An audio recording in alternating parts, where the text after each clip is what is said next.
Good evening and welcome to this scheduled meeting of the Milford School Committee. Today is Thursday, February 27th, 2025, and this meeting is being broadcast and recorded by Milford TV. Copies can be obtained at the request of this board or through a central office. We'll start off tonight with some Milford High School student recognitions for Superintendent Awards. All right, so Principal Allen, jump up. Excellent.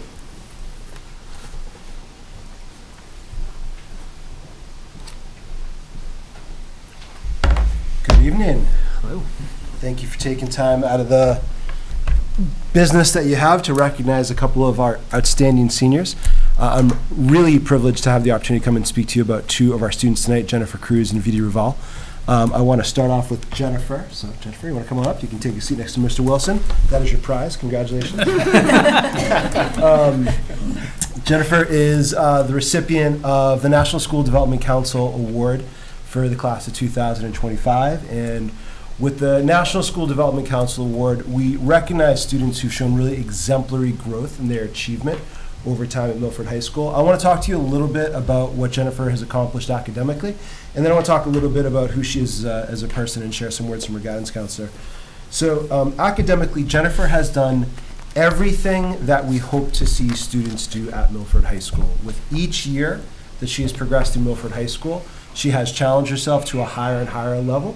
And at every year that she's challenged herself at a higher level, she has risen to that challenge. So Jennifer's always done well at Milford High School. In her first year at Milford High School, she took 1 honors class. In her second year at Milford High School, she really stepped up and she took 3 honors classes. In her third year at Milford High School, she took 2 honors classes, but she also did a full year of service as a teaching assistant, where she was working alongside our teachers in the classroom, assisting them in aiding other students in their learning. This year, in her senior year, Jennifer is enrolled in 2 honors courses and 3 advanced placement courses. So again, Jennifer started off taking 1 honors course in her freshman year. She's graduating this year taking 2 honors classes and 2 honors classes and 2 advanced placement classes. As I said earlier, we could not ask anything more from our students. This is exactly what we want to see our students do. And all along the way, Jennifer has excelled in her coursework. I've had the opportunity to sort of see Jennifer from a distance as a principal in her time here at Milford High School. She's always composed herself with dignity. I know that she's very, very well respected by her teachers and her peers. And I'd like to just read a short excerpt from her guidance counselor's letter of recommendation for college. And her counselor is Miss Claudia Santana-Tamsky. And she writes about Jennifer's character. She says, Jennifer maintains a strong academic record while being actively involved in several extracurricular activities. She's the current president of the National Portuguese Honor Society, where she has shown her passion for both her heritage and service by helping foreign language students at the elementary school level. This commitment has not only earned her valuable community service hours, but also showcased her dedication to making a positive impact on those around her. In addition to her leadership in the National Portuguese Honor Society, Jennifer is also a member of the Science National Honor Society, the Best Buddies Club, and the Pre-Health Club. Each of these memberships reflects her passion for learning and her willingness to help others. Jennifer has a kind, caring nature that makes her a natural leader and a supportive friend to her peers. So again, it's really my privilege to recognize Jennifer, and I'd love to open up to the committee for any comments or questions for Jennifer, this year's award winner. What do you guys got? Sure. First off, thank you always, Dr. Ollie. You do such a nice job really allowing us to get to know the students, because I personally don't know you, Jennifer, but that's amazing. I definitely give you incredible kudos for taking all of that on, especially senior year when some people are sort of going in a different direction. I'd love to hear from your perspective, maybe a little bit about your experience at Milford, and we'd love to know what you're thinking about doing next. Yeah, so starting freshman year, I didn't really know much, but I feel like I just wanted to challenge myself each year a little bit more. And up next, I want to pursue nursing. Excellent. Yes. That's a great career. Which APs are you taking this year? AP Bio and AP Language and Composition. Excellent. Good luck. Well, thanks for coming, and best of luck. You make a great nurse. Thank you. Congratulations. Thank you for being here tonight. Can you tell us a little bit about there was a program that Principal Alton mentioned where you were able to help other students? So Yes. Can you tell us a little bit about that and that So- experience? For Portuguese Honor Society, we have to do some community service, and me and a few other students chose to go to Woodland Elementary to help students that speak Portuguese with their schoolwork and with English. Excellent. Very good. So if you decide not to do nursing, you want to go to teaching, you know, this good group of people here will support you, because it sounds like you have that, but no. Especially for someone that speaks Portuguese. Exactly, so, but no, that's really great. It's like We great hire service nurses to us. too. This is true, this is true. So, listen, I'm promoting the teaching thing, right? So, I feel like I'm starting to rub off on you a little bit. that's great, but again, congratulations. Thank you. Anyone else? Yeah. All right. Thank you very much. Congratulations. That's a really quite the list of accomplishments already and challenges. So good luck in the future. Thank And you. then if you just hang around for a couple minutes, we're going to take pictures after we talk about feeding. Thank you, Jennifer, and congratulations. Next, I want to speak about Vidi Raval, who you know well because Vidi has served as the student representative to the school committee. She is on the agenda tonight as being the recipient of the Massachusetts Association of School Superintendents Award, the Certificate of Academic Excellence. Vidi has distinguished herself as a scholar. I also want to mention tonight, and I'm sure that most of our school committee members read about this, I hope many in our community did as well, that Vidi has also been recognized this year by the Commonwealth of Massachusetts. She is one of the Commonwealth's 2025 U.S. Presidential Scholars nominee. Vidi is only the second student in my 8-year tenure from Milford High School to be selected as a Presidential Scholar nominee here for the Commonwealth. So we're looking forward to the results of her application at the national level. She'll be competing with exemplary students from all over the country for the Presidential Scholar Award. I am not going to list all of Vidi's accolades. I want to speak about her achievements as a student briefly, and I want to speak about her as a human being, as a young adult. As an academician, Vidi Raval is as strong as they get. She is one of the most accomplished academic students that I've seen in my 25 years in high school. Vidi is the valedictorian of the class of 2025. We're very proud and delighted that she's been accepted early decision to Harvard.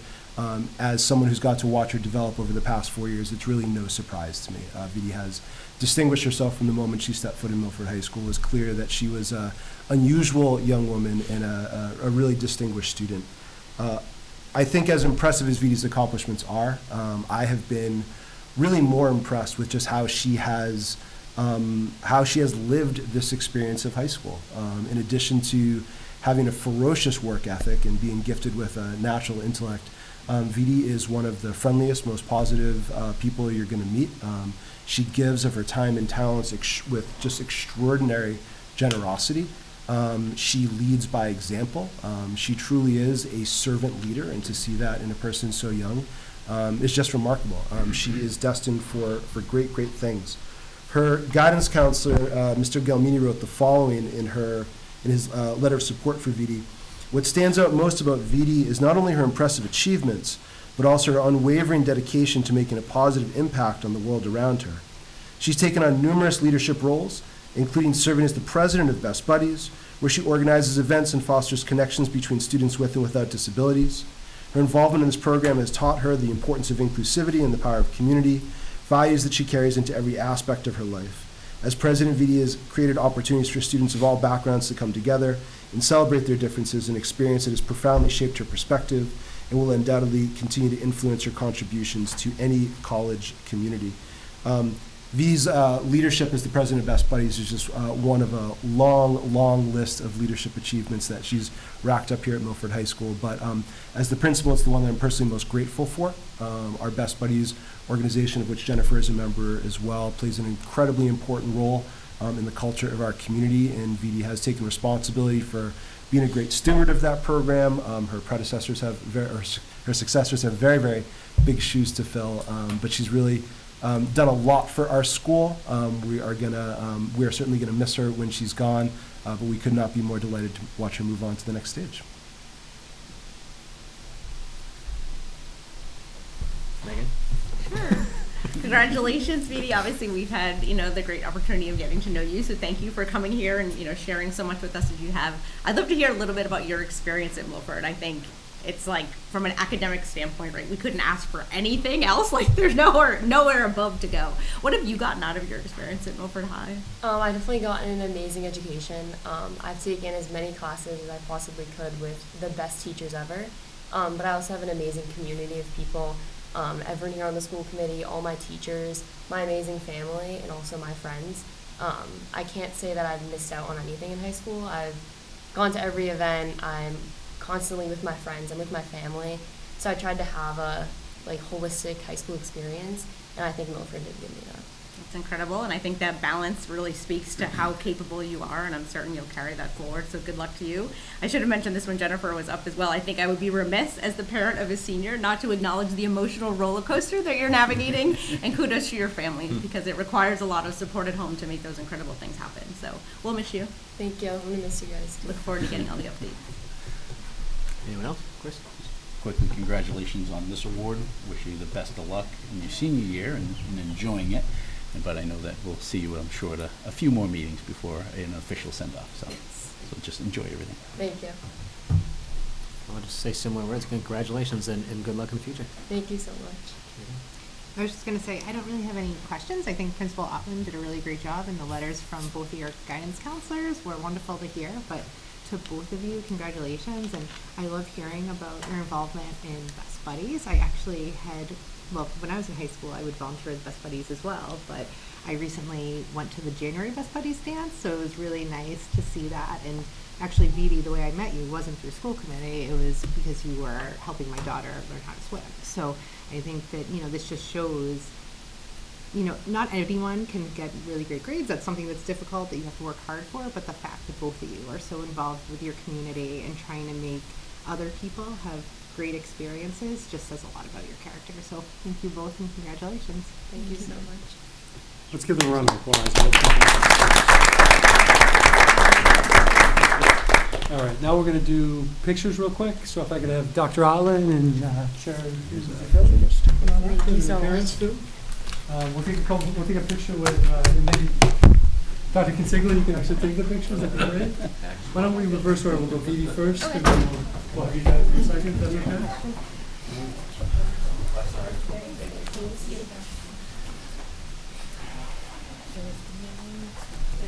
We're gonna get ready to go. Now we'll get the family in there. So we'll do one picture with you guys and then one picture with you guys. And give your phone to Dr. Consigli. He's actually a professional photographer with curriculum instruction. Okay. Where'd she go?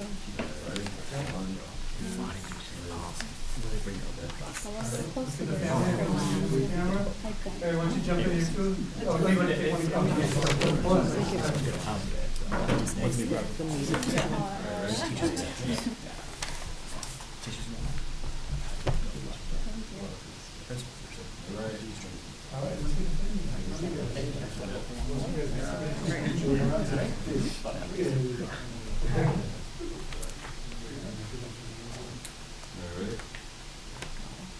One, two, three. Thank you. We went there a few weeks ago. Thank you. Please come up. Aren't you a Dr.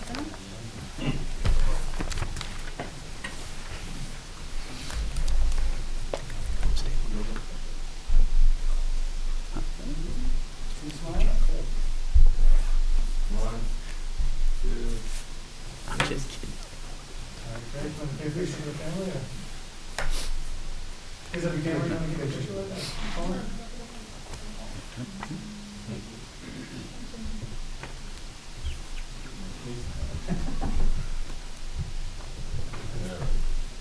Ready? One, two, three. There's a good chance that you got pictures after Consigli's time. Thank you. And you guys are all free to pray at this point. Have a good night. It was nice meeting you all. Congratulations. Thank you. Congratulations. I'll go represent the district at the basketball game. Perfect. Thank you. It was 30-15 at halftime, the good guys. Nice. The good guys. We like that. Take it. All I haven't right. gotten an update since then. We will move on now to the update from the student representative. So, hi guys. Long time no see. So the Milford wrestling team won the 2025 Massachusetts D2 State Championships title, which is very exciting for them. Boys swimming won the Hawk League Championships and finished with an undefeated season. The arts department held their arts night before February break, so that featured the music department with their love notes and small little groups, and the visual arts and culinary arts programs. So it was a very fun night for everyone involved. The guidance department held the FAFSA festival on February 11th to help seniors especially with the financial aid process, learning how to fill out the FAFSA. It's very complicated and not very fun.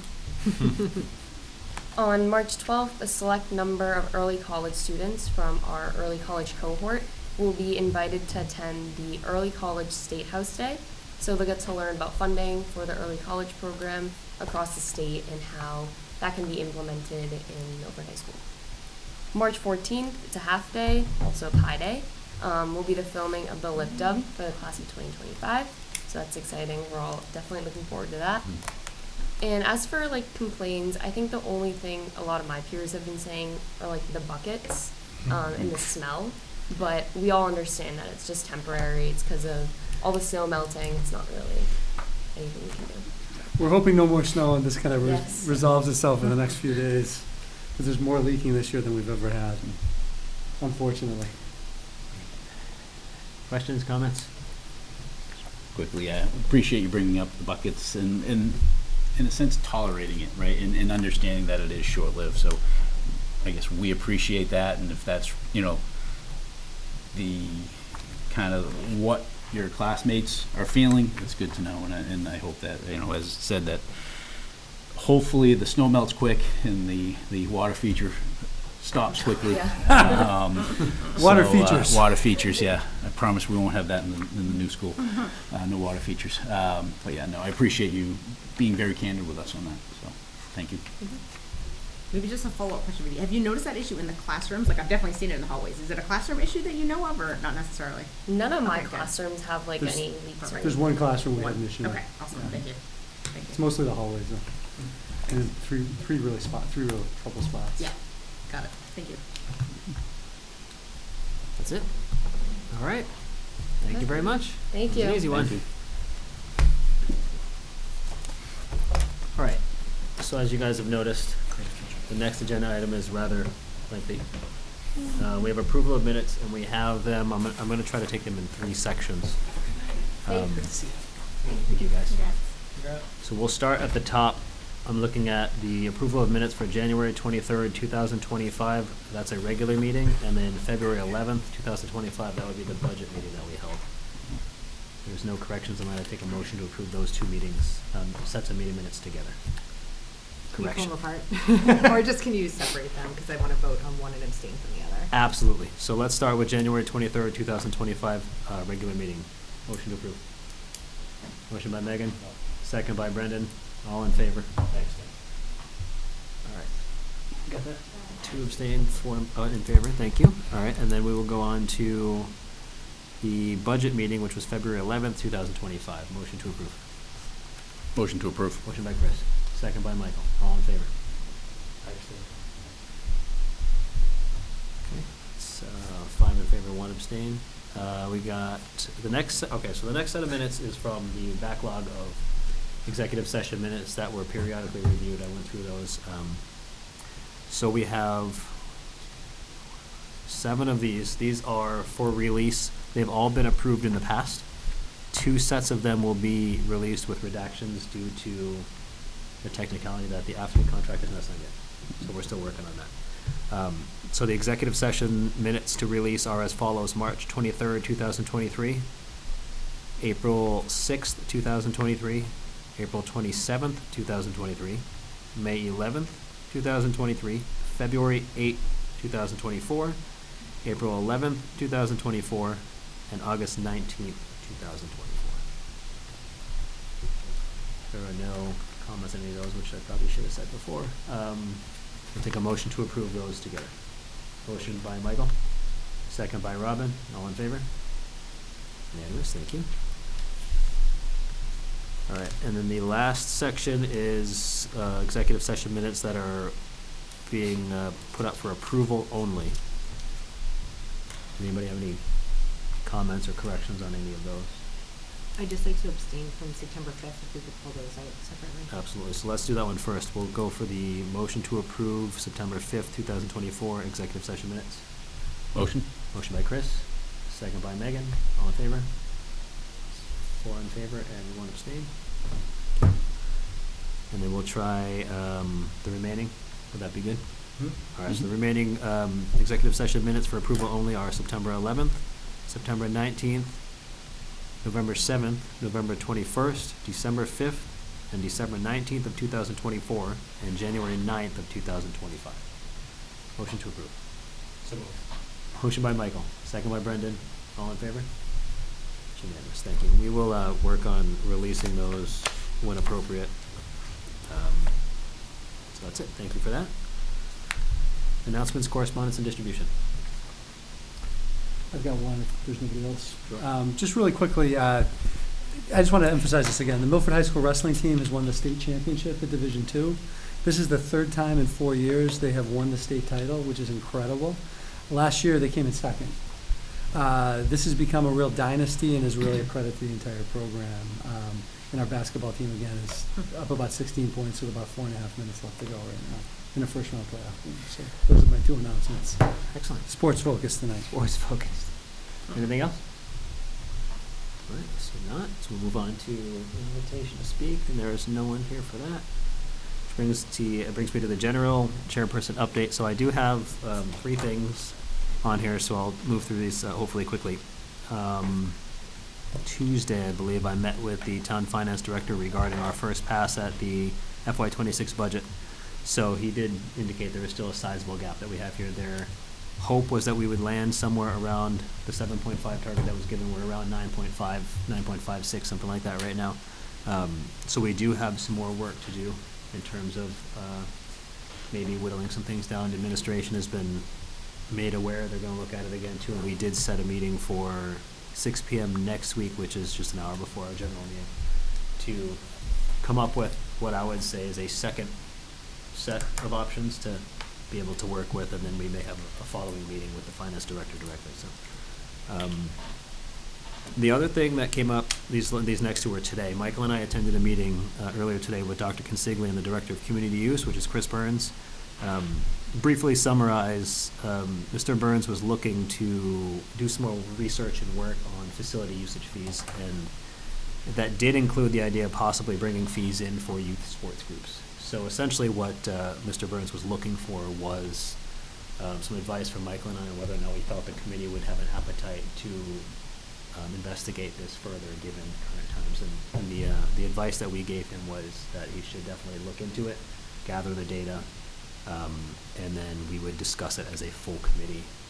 I would assume sometime this spring or this summer. The goal that Michael shared, which I think was a great one, was to try to step into this. So we would aim to potentially do something in the fall for the fall sports seasons to start that way, and then ramp up as we need to. So I would expect details to come our way at some point in the coming months.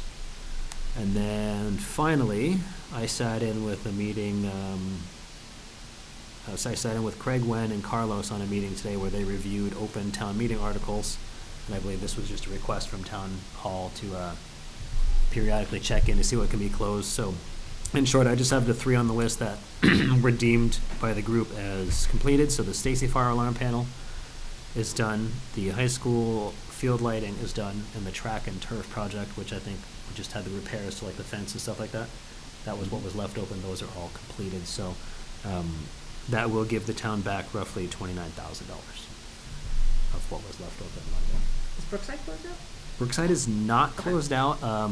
The information that was shared today was that the materials for the cracks in the floors between the units are in. They're looking for the break to do the work. Okay. Dr. Consigli gave them April. They're aiming Okay. for that. Perfect. Thanks, So Mark. I believe that's the last piece. I've Okay. been a car rider thanks to ICE the last week or so. Cool. And everything else from what I noticed looks like it's all Great. buttoned up. So. Thanks. Any other questions on any of those items? No? Excellent. All right. That brings us to the dual language programming update.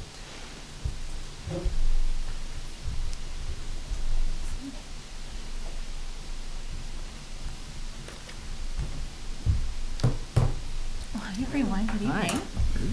My name's Julia. I'm the Assistant Director of Dual Language and Multilingual Programming in Milford. And I'm excited to share with you some of the work that we've been doing over the last year and a half to prepare to launch our program. So you all have access to some slides I've put together. I'm going to be reading some information from those slides and going off the cuff a little bit. I will be referencing what slide I'm on from time to time, so you can follow along. All right. On slide 2, you'll see our agenda of what we're going to talk about tonight. Trying to give a pretty bird's eye, holistic view of the program, as it's incredibly multifaceted to start a dual language program.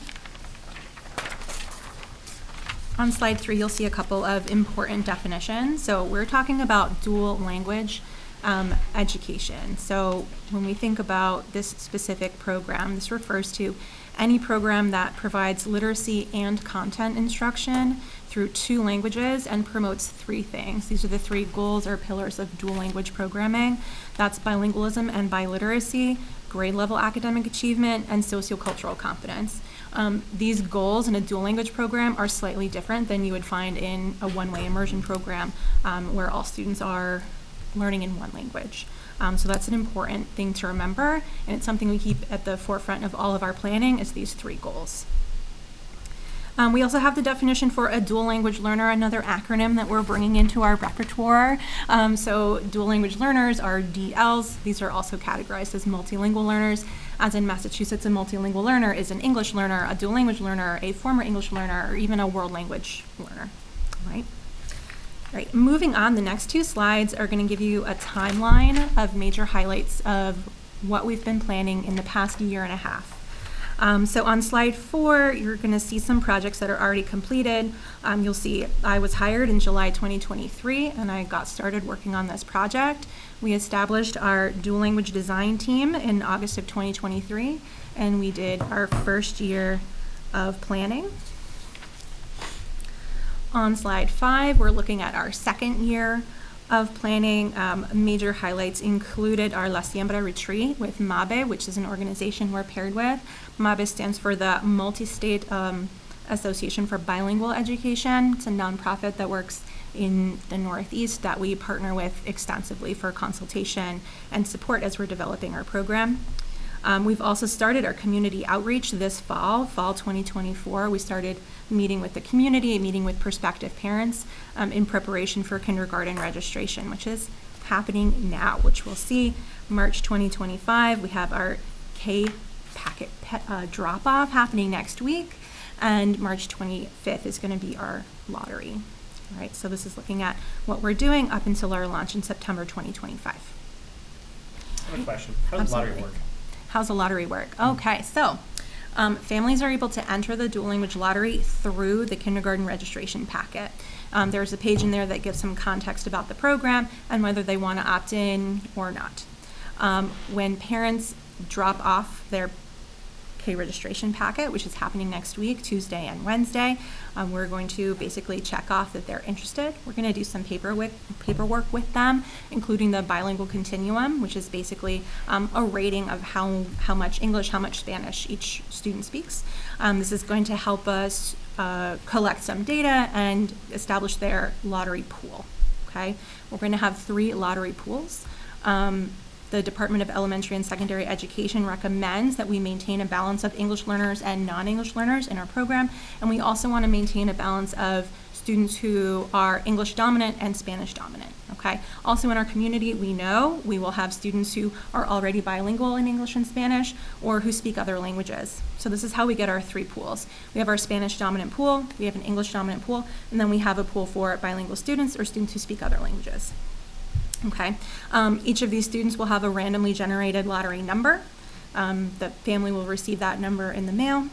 At the lottery, we will pick 1 pool at a time.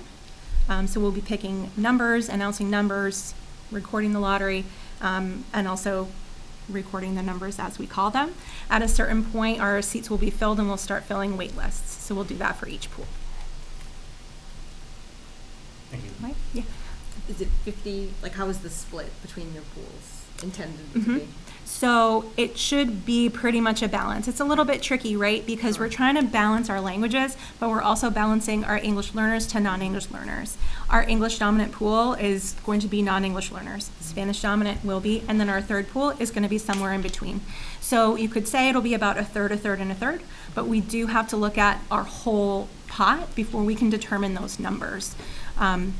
So for example, if we only have 5 Portuguese dominant applicants, they're going to go into our pool, but that's not going to be a third of our Got whole it. class. Fair. Yep. Right. And remind me the total number of students that will enter the program? We're looking at 44, split between 2 homerooms. Both at Memorial?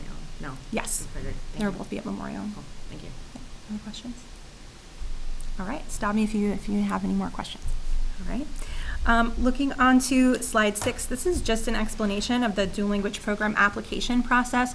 So to start a new program with DESE, with the Department of Education, you first need to submit a preliminary proposal. We did that in October 2024. That was accepted and we were allowed to continue our application process. We submitted a complete proposal in November of 2024. And this complete proposal was accepted on January 29th, free and clear with no notes. So we are all set as far as the department is concerned to continue. Slide 7 is going to give you a list of the dual language action teams and projects that are happening this year in our second year of planning. So the first one listed is our Dual Language Education Pedagogy Committee. This is a group of teachers and TAs that I meet with once a month. We actually met this afternoon.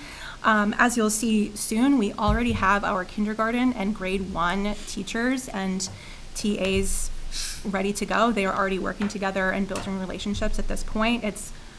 I couldn't ask for anything better. They get along great. It's kind of amazing. I'm very glad. So I met with them today. We also have our dual language design team, which is in year 2. This is a list of the many projects that we're working on. Signage and operations at Memorial, our curriculum alignment, especially in math and literacy. We have a transportation plan going on because even though the dual language strand is going to be located at Memorial, it is open to all Milford residents. So we will need a way for our Brookside zoned students to get bused to Memorial. So we have preliminary plans. We won't have solid plans until we know who the children actually are and where they live, but that's happening. We have a kindergarten switch model pilot happening. As you'll see later, our students are going to be switching between English classrooms and Spanish classrooms. So this year, our 2 kindergarten teachers are already modeling this pilot by sharing their homerooms, even though they're teaching in English this year. All right, so by doing that, we're able to figure out some of our scheduling snafus that we might not have known about until we're trying to teach in Spanish. We want to know about that before that. We're also choosing titles for our Spanish classroom libraries. We have a special education and interventions team, thinking about when we're going to be doing our interventions, our progress monitoring assessments, when we're going to be testing in English and when we'll be testing in Spanish, when we'll do both, etc. Looking at our building schedule, updates to the report card that we'll need for the dual language program, and also community engagement events. So that's all of the teams that we have working this year to make sure we have a successful launch in September. Okay. On slide 8, I'm going to be sharing some more information about our program model. So first of all, we are opening a 2-way program, which I've already spoken about a little bit. When we talk about ways in an immersion program, we're talking about the students who are in the classroom. So in a 2-way program, the students in the classroom speak both target languages, right? So I talked about how we are going to have students in the class who primarily speak English and who primarily speak Spanish. In a 1-way model, for instance, all the students speak the same language. So if you have a class of English-speaking students all learning French, that's a 1-way model. We are opening a 2-way model. We are also planning a 50-50 model, okay? That means that 50% of the time the students will speak and learn in English and 50% of the time they will speak and learn in Spanish. We'll talk more about the schedule on a couple other slides, right? As part of their academic program, students will be taking Spanish language arts and English language arts every day. The languages of math and science and social studies are going to alternate each year. In kindergarten, students will be learning math in Spanish, and their science and social studies will be in English. And then each year, students will be attending their specials and related arts classes according to their grade level. Okay. The next two slides are going to show you a quite simplified version of what the kindergarten schedule is going to look like. So, for example, for a student in Miss Lema's homeroom, they're going to start their day on week A, arriving and having morning meeting, Spanish language arts, and their math classes in Spanish with Miss Lema. Around midday, they're going to transition into Miss Woodbury's class. She'll have an afternoon check-in with them to help them transition to their new classroom and their new language. And they will study English language arts, science and social studies, and they'll be dismissed. On a B week, it shifts. So on a B week, these students are going to start learning in English with Miss Woodbury, and then in the afternoon, they transition to Miss Lema. Okay? The next slide is just delineating what a 2-week cycle looks like for homeroom number 1 and homeroom number 2. All right? So each homeroom will switch schedules every week. And this does a few things. It ensures that students in a given homeroom aren't learning in Spanish every single morning and then English in the afternoon, where they may be fatigued, or the other way around. So that's the reason for the changing schedule week by week. Right. On slide 11, you're going to see our dual language kindergarten through grade 5 rollout plan. We are planning ahead to roll up our program through grade 5, reaching grade 5 at Woodland in the fall of 2023. We're anticipating to continue the trajectory of having 2 50-50 classrooms in each grade level up through grade 5, so that by the fall of 2023, we will have 12 dual language classrooms in MPS. The next slide is showing our planned program language and content allocation by grade level, which I already explained a little bit. At the top of the chart, you'll see that students will have their English language arts and Spanish language arts every day, every year. And in the second half of the chart, you will see how mathematics and then science and social studies alternate language year by year. Right. Can I ask a curriculum question? And Absolutely. It might be pointed that way, I'm not sure. On the ELA, that's the EL program, Craig, that we've been discussing. On the Yes. Spanish LA, I thought I was under the impression that part of the reason we were going with this program was because it offered curriculum in Spanish, but maybe It does not. Okay. So the two programs that were piloted were CKLA and EL. CKLA has a Spanish counterpart called Caminos, and EL does not. Got it. So we have gone with the one that has not. That was Okay. the consensus. Okay. Having Spanish was not part of the criteria, and it wasn't part of the pilot. So since that consensus was reached, I have been working on a Spanish curriculum adoption plan. In the past 2 years, I've done a lot of networking and school visits around Massachusetts. There are 4 Spanish curricula that are in common usage, and I'm meeting with representatives from all of those companies, and I hope to come to a consensus about that in mid-March. I don't recall a budgetary allocation to support that. Is that something we should be talking about? That's probably going to be minimal because it's just the 2 Right. classrooms. Yeah, so for kindergarten, it is going to be minimal. Okay. For grade 1, it's going to be more of a budget initiative, and that will be included next November. Great. Thank you.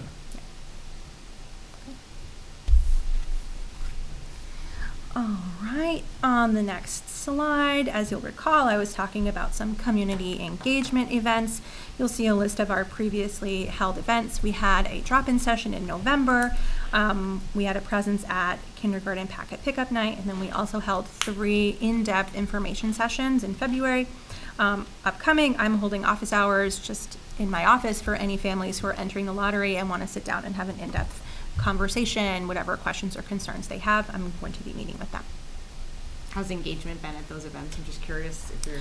Engagement has been low but enthusiastic. Yeah. I would say, as this is a new program, and it is kind of hard to pin down all the parents of kindergartners, even after we get the census, it's hard to be in touch. And it's honestly not something I wanted to advertise super much, right. widely, well, because I didn't want parents to come who aren't enrolling kindergartners and for them to waste their evening, to be honest. So engagement has been a little bit low, but they've been extremely enthusiastic. There are people I've seen multiple times who I know by name and by face at this point. Excellent, thanks. Yeah. In the next slide, I'm talking a little bit about our program name and logo search. We've put in a lot of effort into the development of this program, and we don't want to just refer to it as the dual language program or the Spanish program.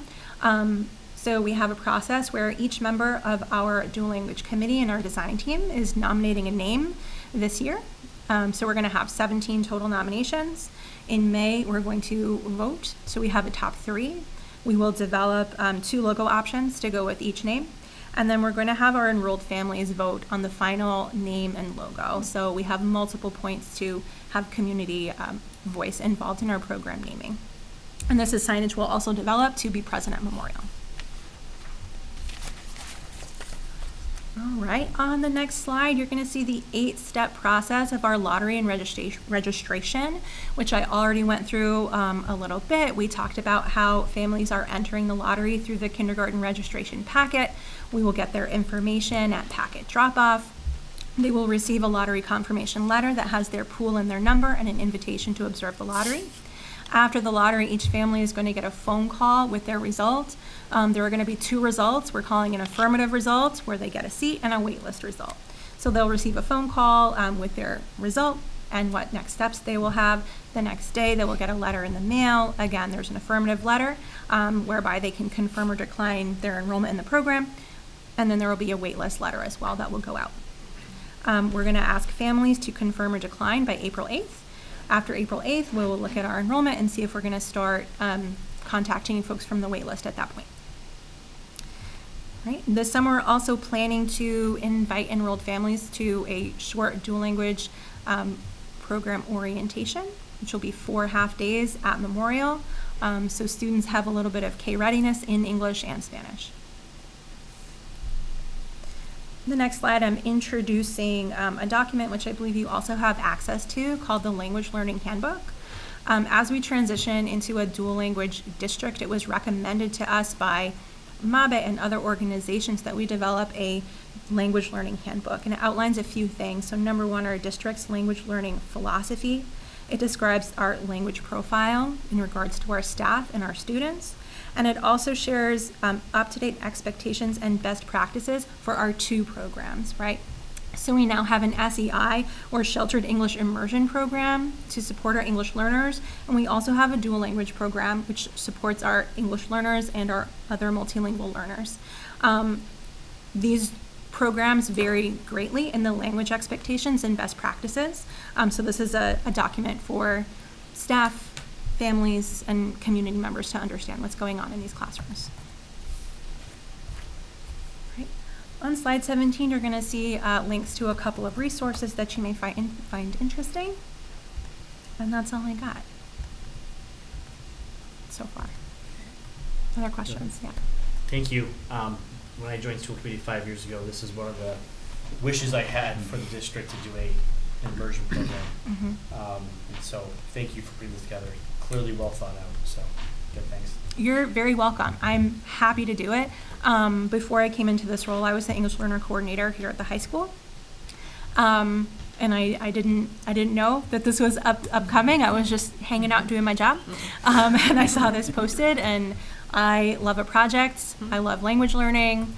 And I'm super excited to do it. I know it's something the district has wanted to do ever since the Look Act in 2017. So we're very, very excited. I have a couple questions. Oh yeah, thank you for this. This is really exciting. I know when my daughter enrolls in kindergarten in a few years, we're going to definitely check that box. We'll be here. Do you anticipate, and this actually could be a question for everyone, do you anticipate any additional school choice from other communities coming in because of this program? And then how would they be decided in this? Would they be eligible for this lottery pool? At this point, we've said no. Okay. Students aren't eligible by school choice. Right now, we're not adding any additional classrooms to our schools. We're basically transitioning 2 of our classrooms to dual language, so we're not increasing capacity at all. If in the future this is something that's coming up, it'll be something for us to discuss and whether or not we want to increase capacity in that way. Okay, and then the second question on top of that, if we get like 85% of our parents saying that they want to be a part of this, I think the next question is going to be, well, how many more classrooms can we add for kindergarten in year 2? Mm-hmm. Is that, like, do you have a threshold in mind that we would want to have that discussion? I don't. I mean, that comes down to budget and facilities. Sure. Staffing. Staffing. That's tricky Exactly. too, because the staffing is very specialized for that program. So Exactly. I think that would be probably another like 3-year process to like redo, Yeah. because we'd have to not only do it for kindergarten, we'd have to go all the way up through. Got it. Mhm. Thank you. I have a couple, this is really exciting. I just have more like logistical questions. Absolutely. So the first one is just about the lottery itself. So I saw in the slide it takes place at the Milford Town Library. So are you opening the lottery to the public? Is that why it's there, or why was that the choice location? It's happening during the school day. Okay, so that's why you need to do it at a Yeah, different space. I too often reserve this space a lot of the time. But we didn't want to have, members of the public are invited to observe. I don't think anybody who's not in the lottery would be interested in doing that on a Tuesday morning at 10 o'clock. But we didn't want to have a situation where we're going to have to figure out logistics of having, parents come into a school, having a space that wasn't going to be used during the day. So that's why it's at the library. Okay. It's also accessible for Yeah, I was just wheelchairs and curious what that would look cranes. like, and so, and I mean, you'll figure out, I'm sure, how that'll look. Just kind of thinking about like balancing, like people knowing obviously this is a transparent process, but also like there might be some confidentiality involved with student names. So just kind of Yeah, absolutely. So I can talk a little bit about that. Yeah. So all families are invited to observe. We've communicated, when and where it's going to be. We've also said that if your child's number is called and has a seat, you can accept right there, and we don't have to do a letter process. You can do it right then. But we're not calling any names at the lottery. It's all going to be their numbers. So families have also been instructed to please bring your lottery number because we're not going to be saying any names. We're also going to record the lottery on video. We're going to be, it'll be a process where the lottery picker will choose a plastic capsule, open the capsule, read the number. It will be translated if necessary. They will hand it to a recorder who will record it in a spreadsheet. They'll hand it to a third person who's going to tape it onto a graphic organizer. So we have the order represented.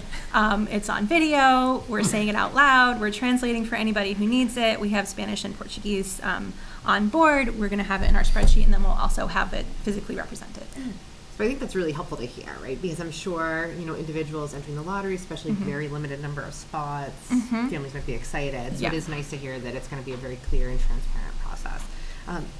I apologize if you said this, but students whose home language is Portuguese, I know how you mentioned looking at first language English, first language Spanish is supposed to be about 50-50. For students whose first language is Portuguese, would it come out of like both sides, or how does that Yeah, work? so that's why instead of sort of saying 50-50, we want to say a balance, Okay. right? So the reason we want a balance between our English speaking and Spanish speaking is that both communities can act as language ambassadors and language models for each other, but we don't want to cut anybody out. The reason we're having a two-way program at all is to be inclusive.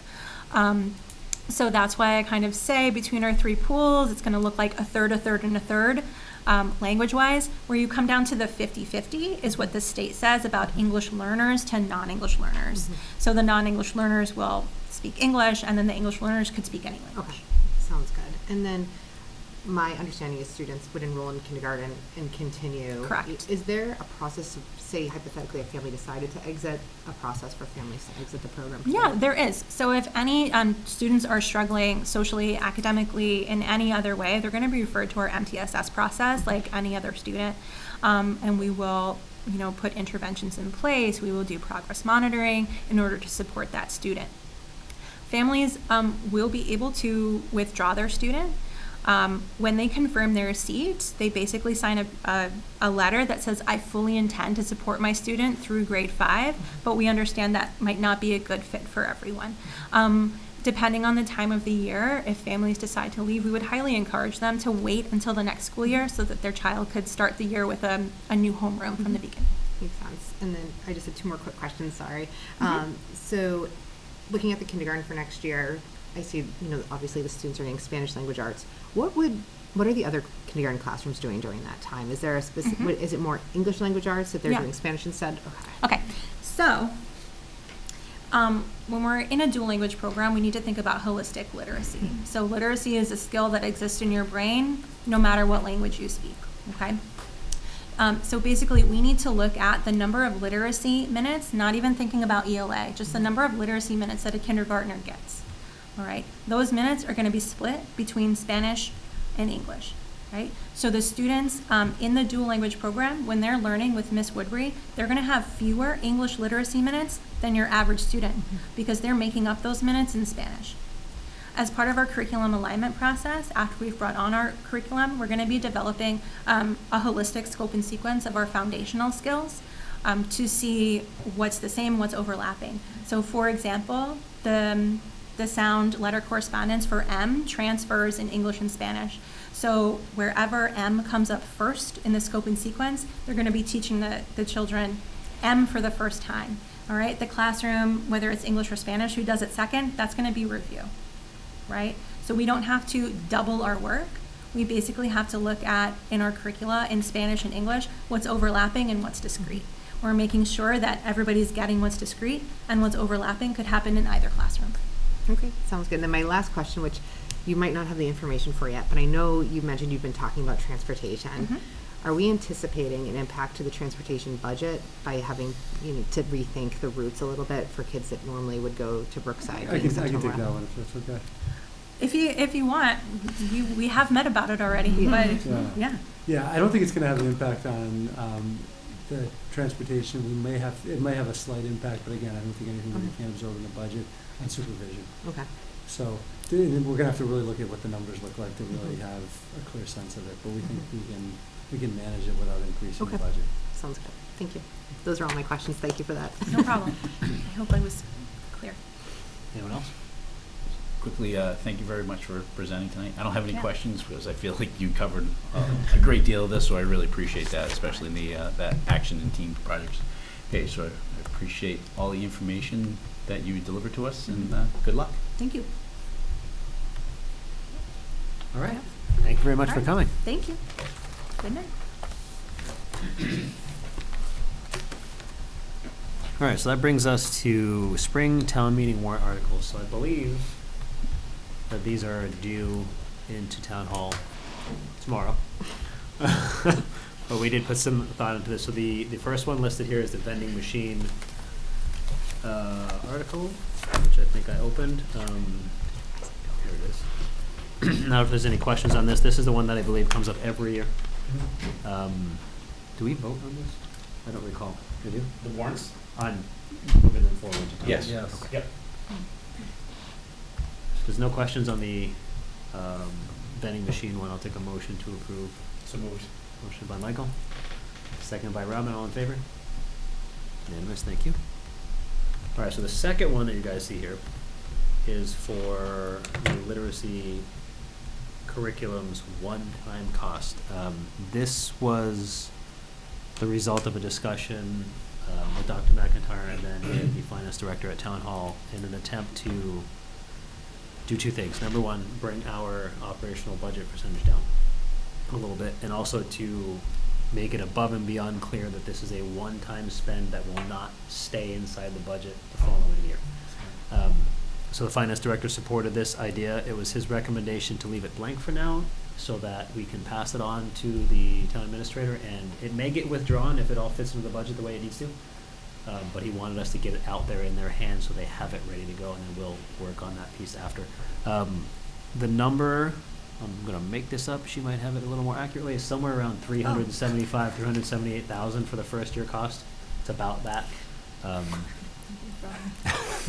I'm sure you know my memory with numbers, but I do know that it was that that information was shared with me, so it'll be around or under 400,000 is the anticipation. So, any questions on the wording or using this tactic?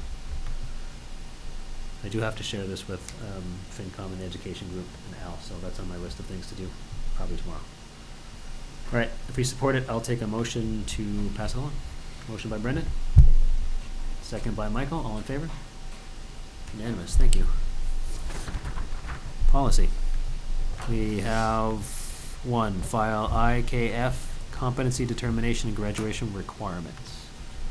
Who wants to speak on what that's about? Actually, Craig. Okay. All right, so Thank you. if you recall, we had a vote in November that eliminated the MCAS as the competency determination. So it's no longer legal for MCAS to be used for a competency determination. However, competency determination still, it's still a requirement. There needs to be a competency determination in addition to the graduation requirements. All right, the way that the law reads is they have to show mastery in, I'm gonna paraphrase it, it's not exactly like this, but the students have to show mastery in the subjects that were tested in MCAS, something to that effect. So that's what the competency determination is about. So if you look at, the reason we have to create a policy is because there are students in this graduating class that haven't previously met the competency determination through MCAS. So we have to create a pathway for them to graduate this year by meeting the competency determination. Does everyone understand that so far? Okay. So if you look at what we have here, basically the coursework that's tested in MCAS, in the high school MCAS, is Algebra 1 and Geometry and Math, and then English 2, and then it's one of the following science areas. So it's biology, it's chemistry, it's physics, or it's technology, engineering. So if a student passes one of this group of courses, they meet the competency determination. That's all this policy is saying. So it's the graduation requirements are one thing. That's something that's in the program of studies that hasn't changed at all. There's this other piece, the competency determination, which we're just trying to illustrate here as the pathway to graduation for students that haven't met the MCAS requirement. Okay. Thank you. Further discussion? Just quickly, thank you for that explanation. It cleared it up. And just to clarify, yeah, so the program of studies within the handbook, it will have the other courses, like, Yep. so like history and civics, Yep. right? Yep. So even though we're not the students aren't tested on MCAS in those particular subject matters, students are still required to take Correct. those in order to meet graduation Correct. requirements. Correct. It's two different things, but you need to have them both. And generally, in order to meet the graduation requirements, you're going to have these courses in the competency determination anyways. Mm-hmm. Anything else? I see none. Okay. That wraps up the discussion portion. What's the action we're looking to take here? Moving forward. And second?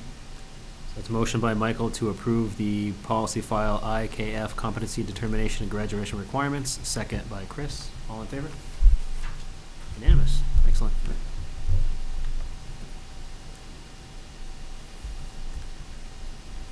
All right, that brings us to the report of the superintendent of schools. All right, I have 3 updates for the committee this evening. The first is kind of a big one. I'm planning to retire from the Milford Public Schools on August 9th, 2026. I am grateful for this experience and the privilege of leading the Milford Public Schools. One thing that we do not do well in public education is leadership transition planning.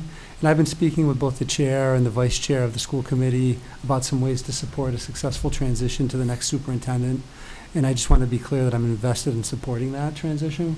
I not only look forward to supporting that process, but to also continuing to support the students and families of Milford through the end of the next school year. I appreciate and continue to appreciate the trust the community has placed in me as the superintendent, and prior to that as the assistant superintendent over the last 12 years. We've accomplished a great many things over this time, and we will continue to work to make our schools the best they can be for our students and families. And obviously more to come on this. Sure, and I'm just going to add one quick comment to that too. So I obviously want to acknowledge the question I think most in the community will have, which is what comes next. And as Dr. McIntyre noted, he's been in communication with Michael and I, and we've shared obviously the information with the committee as has been necessary. So obviously the committee members have had some time to wrap their heads around what's next, what the future looks like as individual members. What I've done is I've worked a little bit to shift around some of the agendas of the upcoming meetings, and the plan is to begin discussions on what comes next at our next meeting, which is scheduled next Thursday, March 6th. So we'll carry on from there with next steps. All right. Good. All right. Next up is the MSBA update, and this is a very brief one. There are 2 pieces left to complete in the eligibility period process. The first is completion of the enrollment meeting, and the second is the feasibility study agreement. We had an initial enrollment meeting that went very well with the MSBA, and are waiting to schedule a follow-up meeting to continue this discussion. I anticipate that'll happen probably in the next 4 to 6 weeks. The feasibility study agreement is also driven by the MSBA, and that's going to happen, I believe, at the end of April or thereabouts. But we've completed all of the other requirements for the MSBA to date, well ahead of schedule for the process, and we should be wrapping up and getting ready for the feasibility study relatively shortly. So that's all good news. I don't know if there's any questions there. I just have one question, Kevin. Who owns sort of putting together the RFP for that? The building committee?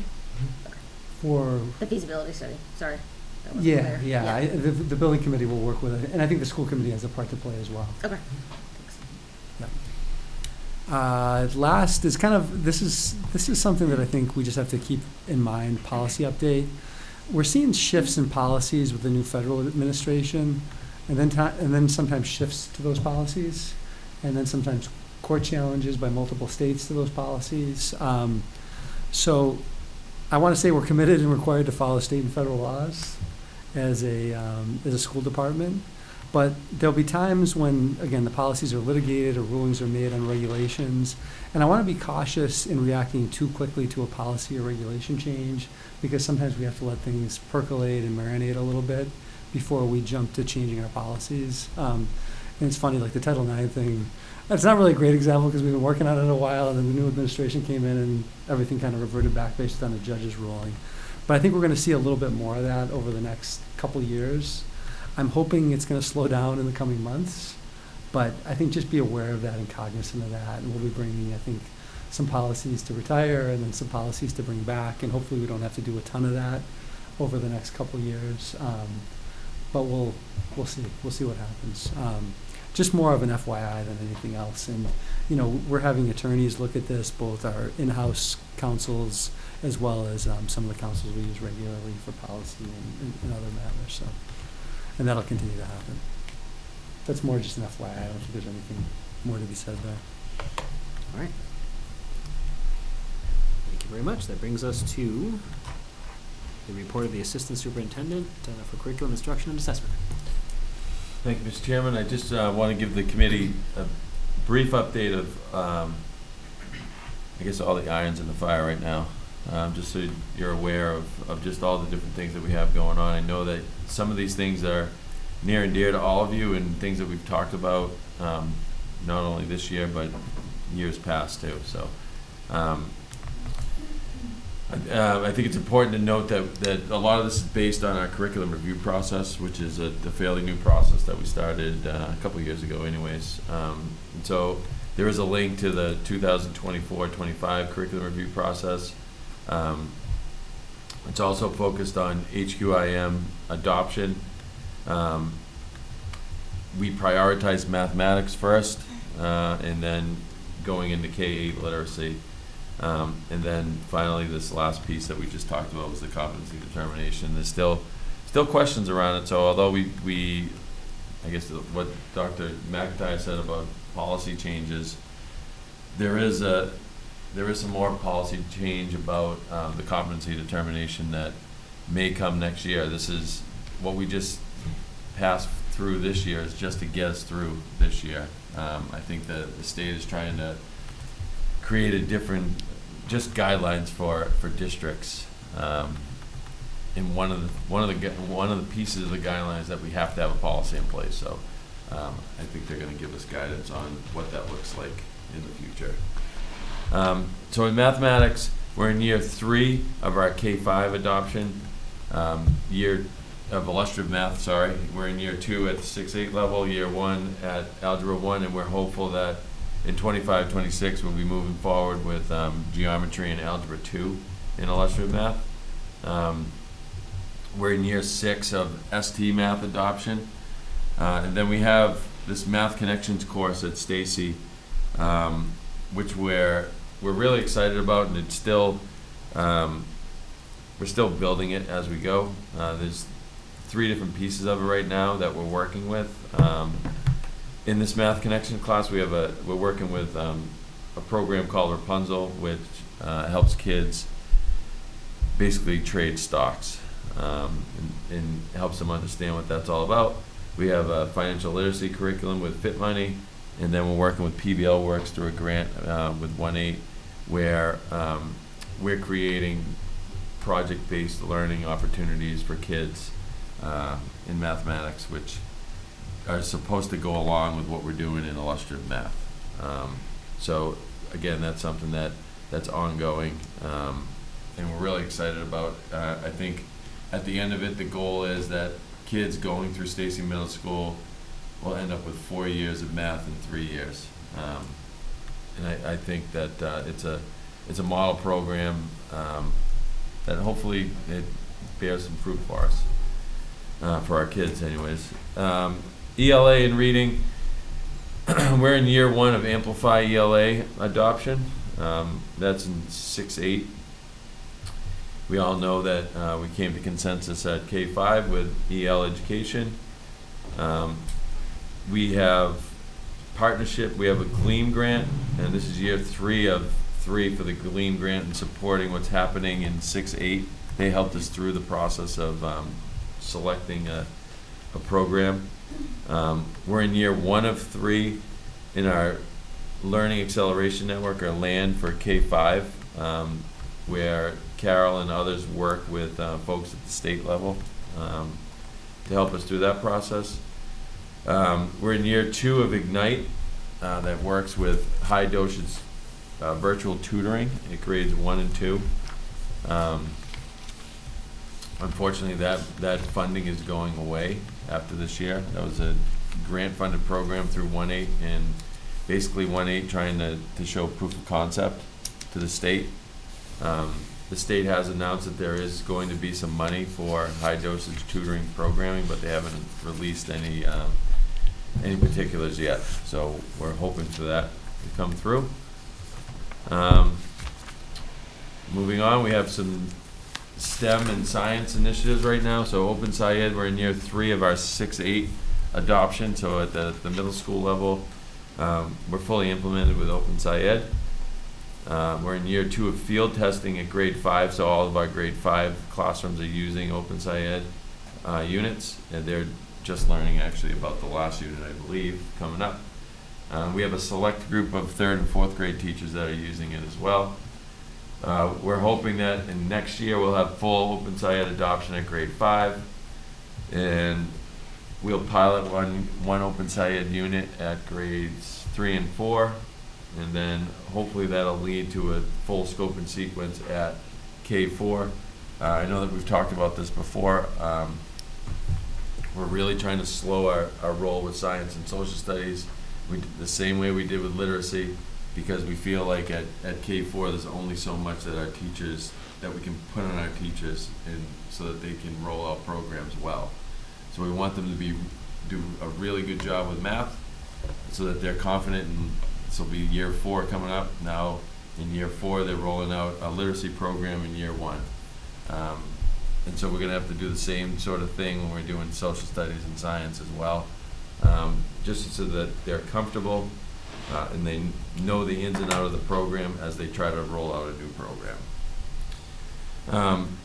In Project Lead the Way next year, we've applied for a grant that'll hopefully get us to a spot where in STEM programming at the middle school, they'll be doing one module in the engineering, one module in biomed, and then one in computer science, so that in sixth grade when they do computer science, the STEM teachers can say, hey, if you like this module, guess what, we have a pathway at the high school. This connects directly to the high school. And then they can do that in each of the different pathways, and hopefully that'll open the doors for some students.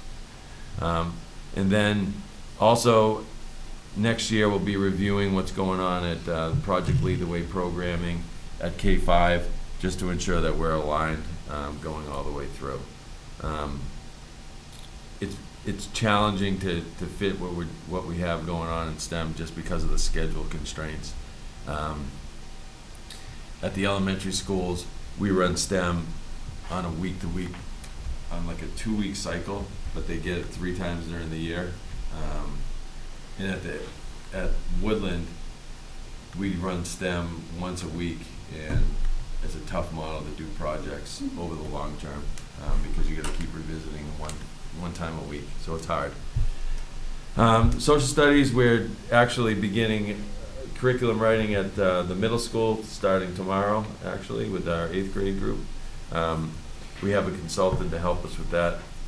Our consultant is starting with a needs assessment of what's going on at the middle school, and then she's going to help them write unit UBD designed units, complete with lesson plans. So the idea is that this project is going to take from this spring to next spring.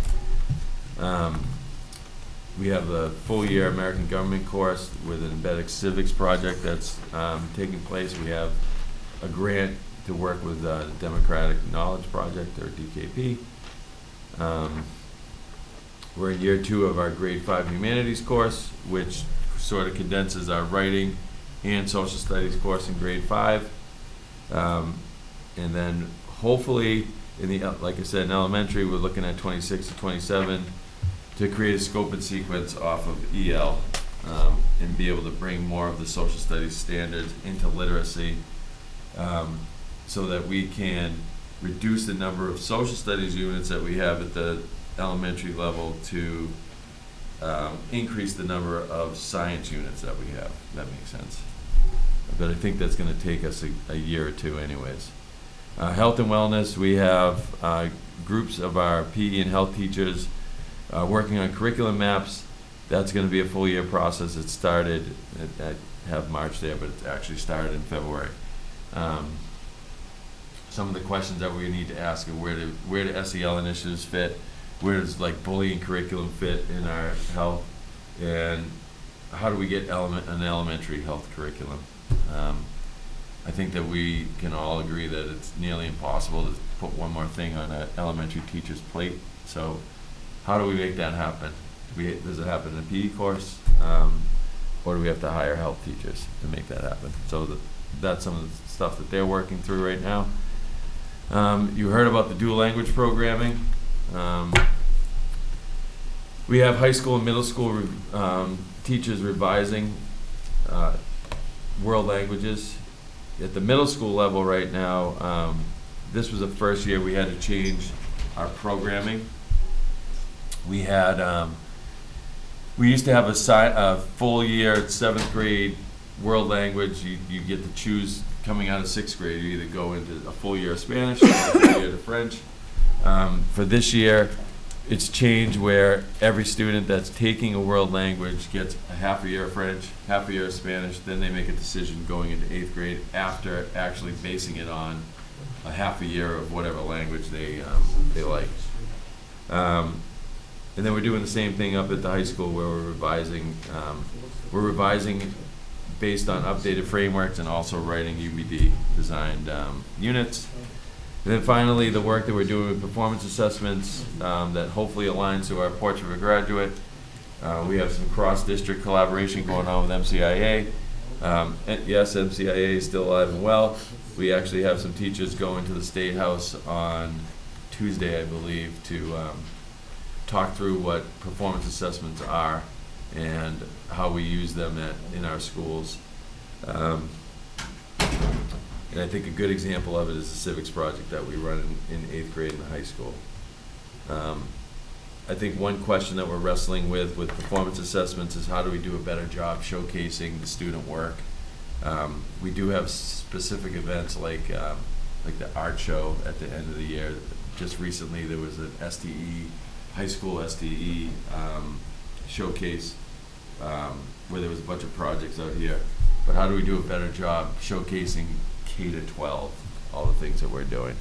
So I think that's something that we definitely need to get better at. So we have a lot going on, and I think this is all leading in a good direction for us.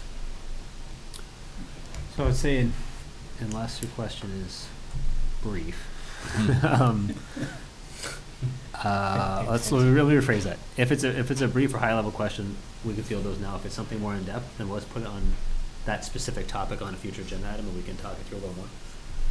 I think it's high level.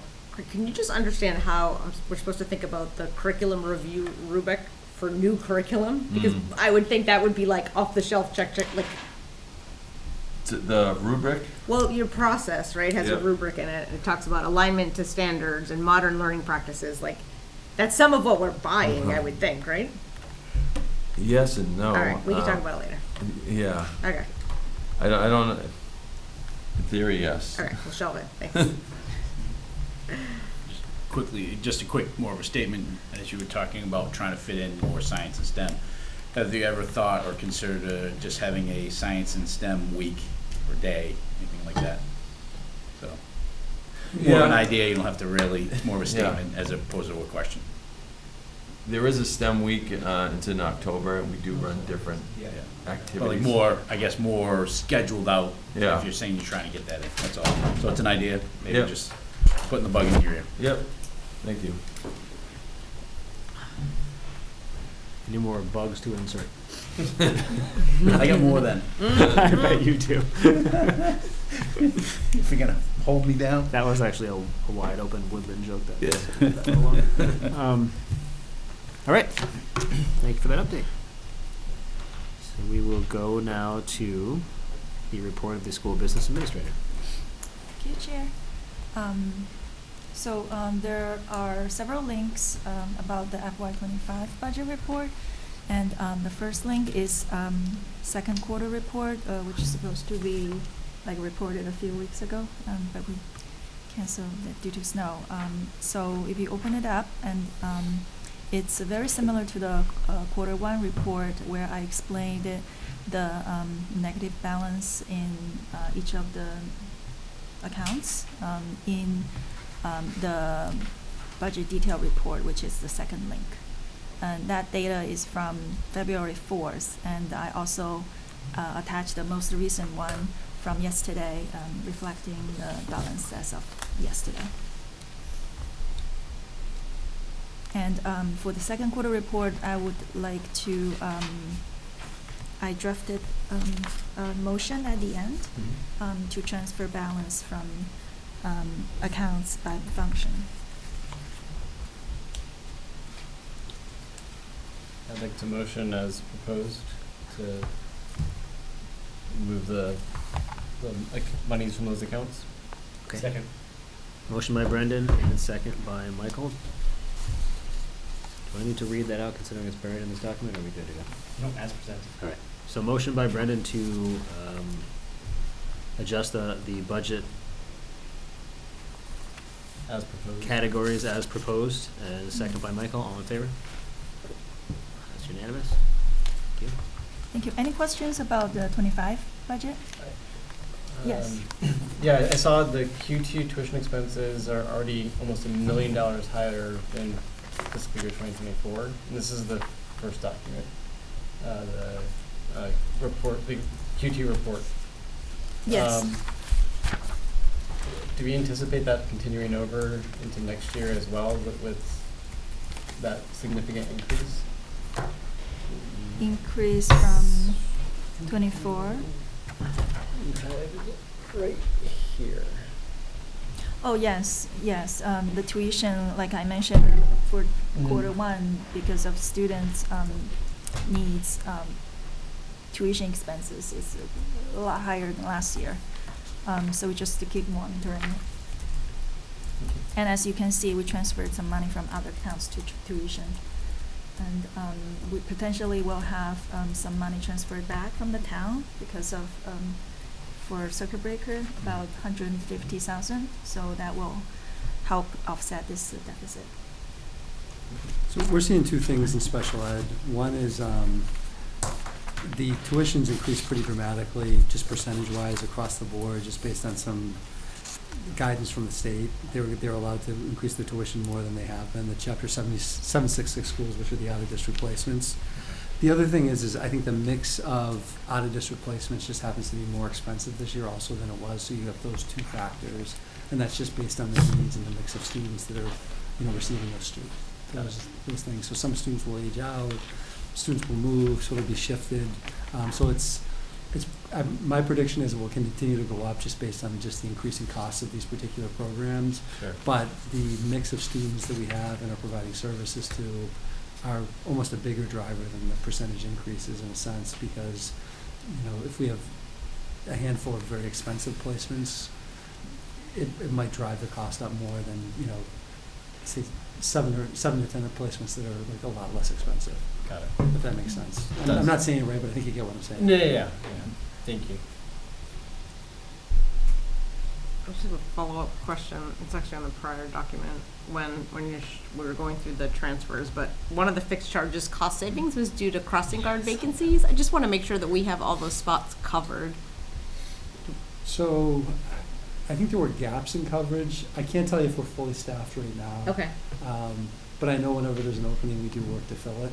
Okay. It's just, they're difficult to fill because there's just not a large pool of people who are willing to kind of come in the morning and come back in the afternoon. Got it. But whenever there is a spot, we do try to fill it. Are there times, Kevin, we leverage the police or otherwise for like? We have, when difficult- there's specific, and I know Jim's even gone out and crossed at a couple of the more challenging spots to cross. And I know our school resource officers have assisted. I drove by one morning. I was like, that was Tim. Yeah. No, he jumps in when I thought it was crazy. There's an absence Yep. or there's a couple absences, he'll jump into the most. But yeah, we've used both. Our transportation director and the Got it. police have Okay. stepped in at different times. Okay, thanks. Yep. Thanks, Matt. All right. Chair, a few questions actually though, Yeah, go so, sorry. And going back, if I may, to the transfer, I guess the one transfer I'm a little bit worried about is reducing the operations and maintenance by $250,000. We've got leaky roofs, we've had a pipe burst at Stacy, so I worry about when we start reducing that. I know that the heating season's pretty much over at this point in time, but I also know that I worry about anything that's going to come from a leaky ceiling here at the school and what may uncover and unearth. So those are my only concerns with pulling from a maintenance budget, that typically a lot of our projects are done as the school's year ends in June. So, there's going to be some expenses in late June and into, late June. So I worry about that. Just want to make that note. And I guess the other thing is, as we look at these accounts and we're reducing some and increasing others, are we making these adjustments to our FY26 budget? No, this is only adjustment to the FY25 budget, Right. which will be a base for FY26 But so for our discussion. Are we adjusting as if I'm reducing my operations and maintenance budget by $250,000, is my FY26 budget going to show a $250,000 reduction in bus year? No. So I guess I'm trying to figure out, because we're For this we're round, moving no. money around, which we've always done, and I understand that. But I'm just trying to figure out, historically, if we continue to move money from an operations budget, well, let's just reduce it down on our FY26 budget and put the money where it's going to be needed, so we can prevent having to do these transfers. Just so I'm following along, it sounds like the question is, are we taking $249,000 out of operations and maintenance because there's too much there, there's too much extra there right now, and it's okay to take that away? I would say, here's what I would say. Can I answer this one? Sure. All right.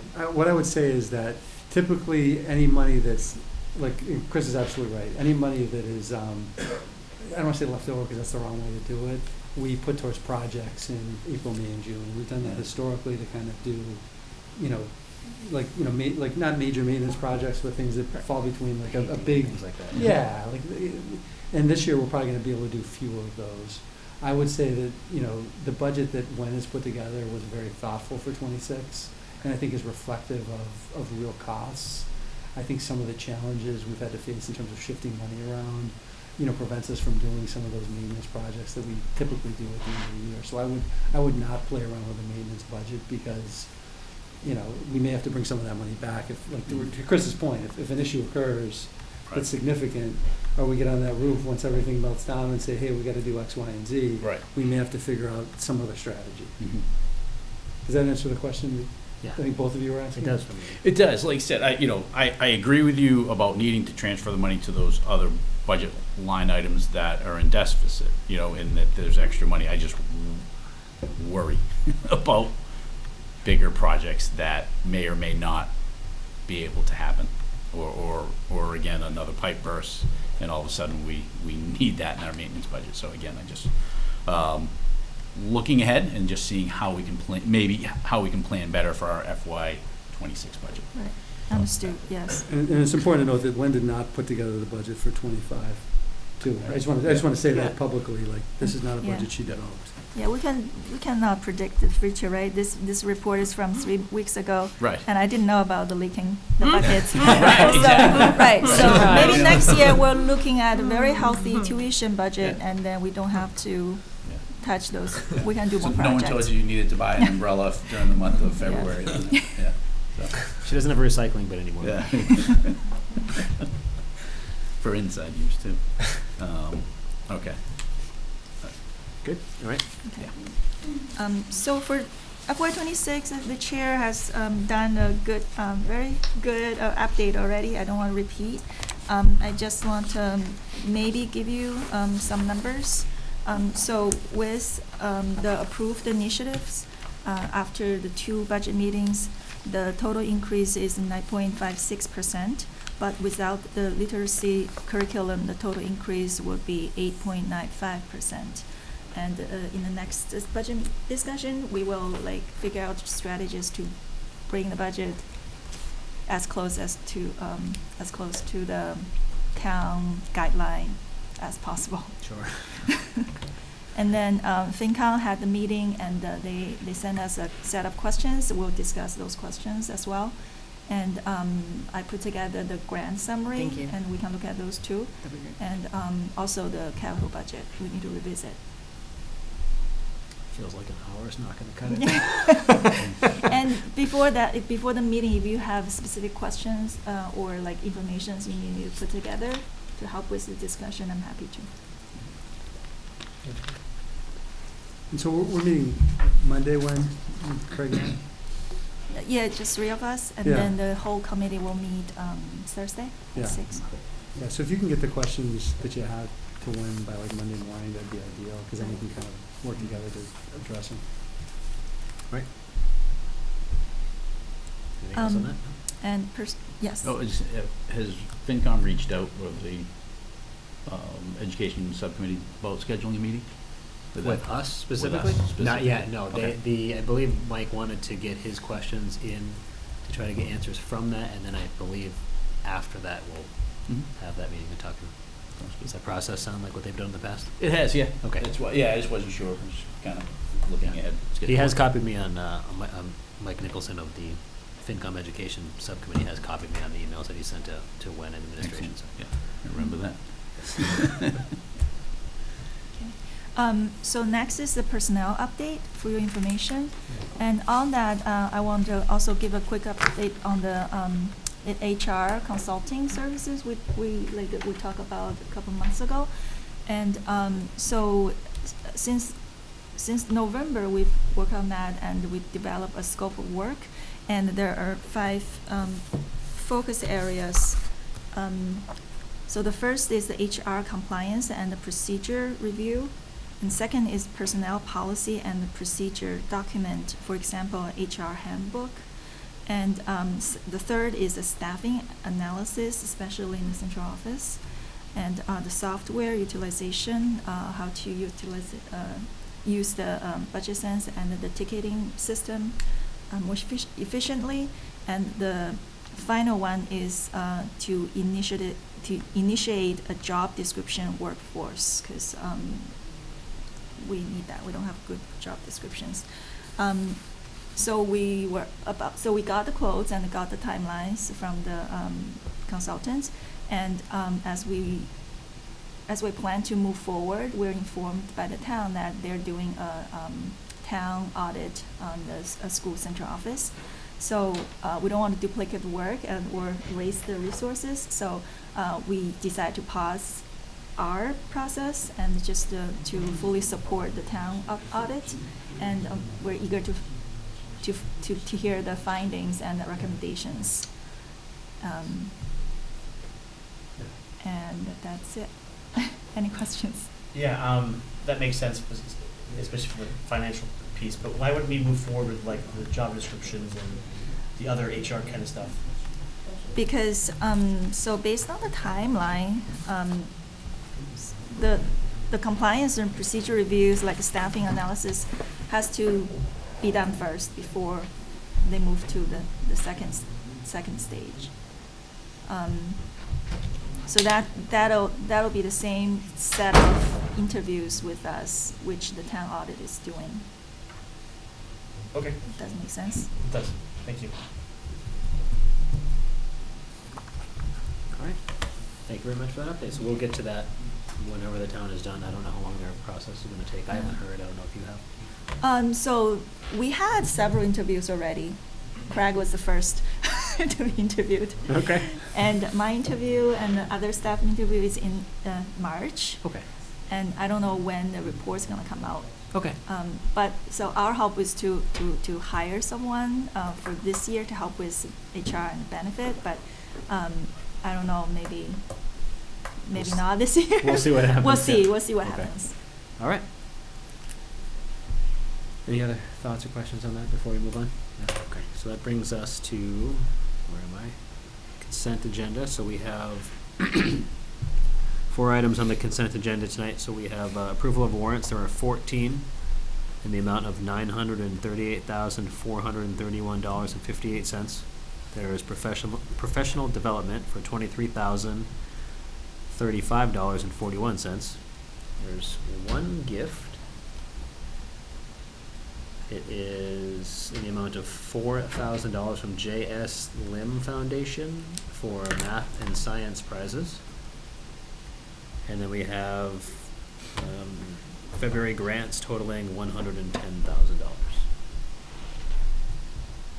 Motion to approve. So moved. Motion by Brendan, second by Megan, all in favor. Unanimous, thank you. Like when that goes right. Subcommittee update. You guys want to do policy first? Yeah. And that might be the only one. Yeah, we Craig brought forth policy today. We talked about some community use stuff today, and also some fundraising. So that's about it. I don't know how much more detail we want to give. I think that's an excellent overview. Yeah. Nothing ready to move forward No. at this point. A lot of talk. Exciting. All right, excellent. Future agenda items. I do have that we'll probably be looking to schedule a facilities subcommittee meeting potentially next week. Talk about a couple of things, including Stacy Heat and. We may have to do that the week after, just because I'm not Okay. in You're out there Wednesday too. to Friday, so maybe Okay. early the following week. All right, I'll Just get for posting an purposes. agenda together and Yeah. we'll figure out that date. Okay. All right, if there's nothing else there, then that would bring us to the conclusion of our open session. We do have executive session tonight to discuss an MTA grievance, so we will not be returning to open session. Need a roll call vote? Yes. Yes. Yes. Yes. Yes. Also yes, thank you very much. Good night.